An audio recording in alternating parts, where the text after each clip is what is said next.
Welcome to the Secret Underground Laboratory Recovery and Salvage, where rude mechanicals do magic.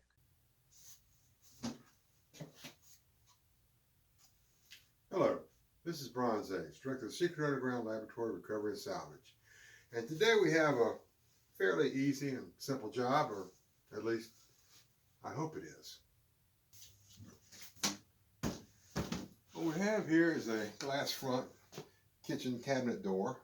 It's made of recovered cypress, and the big pane here is broken.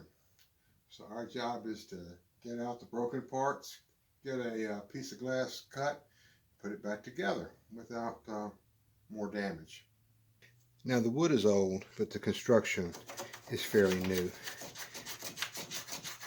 I can rub a little bit of chalk on here and highlight this joint here. See this little tongue sticking up into this groove.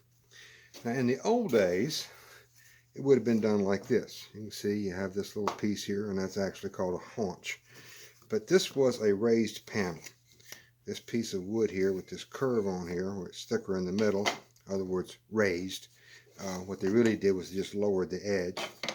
And there would be a groove on the inside where it fit, and the whole thing would be held together with a mortise and tenon. This is the tenon. It sticks in, goes in there like that, and a good carpenter would have drilled a few holes in here, and then drilled holes in the tenon that were just a little bit shy, so that when he drove the pegs in here, it would be off center and pull this in tight. It's called draw boring. Lasts for a very long time. Now, that's pretty labor intensive. And for a furniture mill where you're making everything with machines, they had the same grooves, the same raised panel, but what they did was they just simply used the groove for the panel, made a little short sort of tenon thing, stuck it in there, and thanks to the modern glues, which will actually hold something together if you put it together like this, they can get away with that sort of thing. This one actually has some little nail holes that were driven through, and I see that really only one of them actually touched the tenon, so they're really depending on the glue right there. Now the glass fits in the door much like the panel does, but there's a big difference. When the cabinet maker puts a raised panel door together, he doesn't expect this panel to ever have to be replaced. However, replacing glass is just a part of life.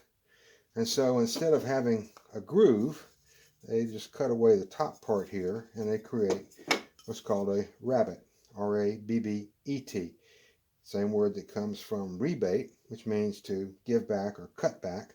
They cut back the corner of the wood here, and the glass pane lays right down on top of it. Now, we have to have some way to hold it in. And in this door, we've got these little square pieces of trim molding held in with little tiny wire nails. And I've taken a putty knife, which you can tell the difference between a putty knife and a scraper. Putty knife is flexible, scraper is not. Scraper is supposed to be ground off, honed off, filed off flat at the tip here, so that it raises up the paint or whatever you're trying to scrape off. Putty knives are much thinner, and I have modified this one with a little bevel on the end. It's not a sharp edge, but it's got a taper to it, and I've rounded the corners over because that's perfect for getting in here, and it's wide enough that it exerts pressure over a long enough distance. It's less likely to crack this little piece of trim.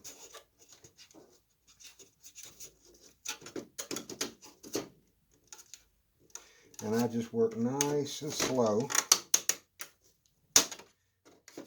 prying gently, trying to get as close to the nail as I can to pry up at that point. And then the whole thing will just come out.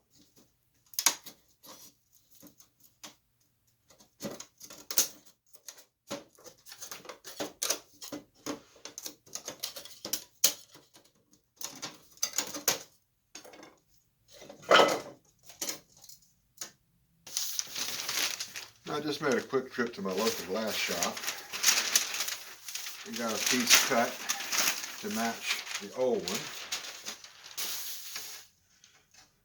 Now, one thing you need to keep in mind, especially when you're working with wooden doors, is that you can be sure the glass is flat.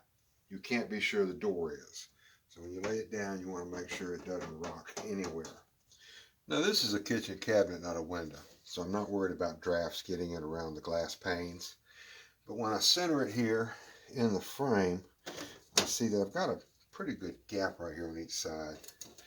And I'm going to solve that problem by dropping in a little bamboo skewer on both sides, making sure that it is slightly below the top of the glass. Now, to hold that in place and make sure that we don't have any rattles, just put a little dab of silicone at the end of the bamboo skewer. Now, this is not to seal anything, it's just to hold it in place. And once that silicone cures, that glass will not be able to rattle when you open the door or close it. I'll let the silicone skin cure before I put the pieces back in, because that reduces the chance of smearing it all over the place. Now, little nails and glass and hammers don't go well together. So I always use a piece of cardboard here to keep from chipping the glass. Get it down like that, and then finish up with a nail set.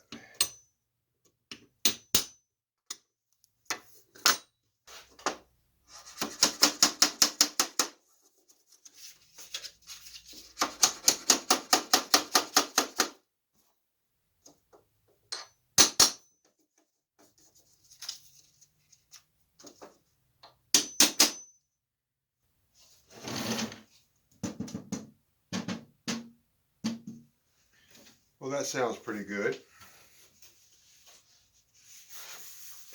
So this is Bronze Age for the Secret Underground Laboratory Recovery and Salvage. Thank you for sitting through this video with me. I would really appreciate it if you would like to subscribe.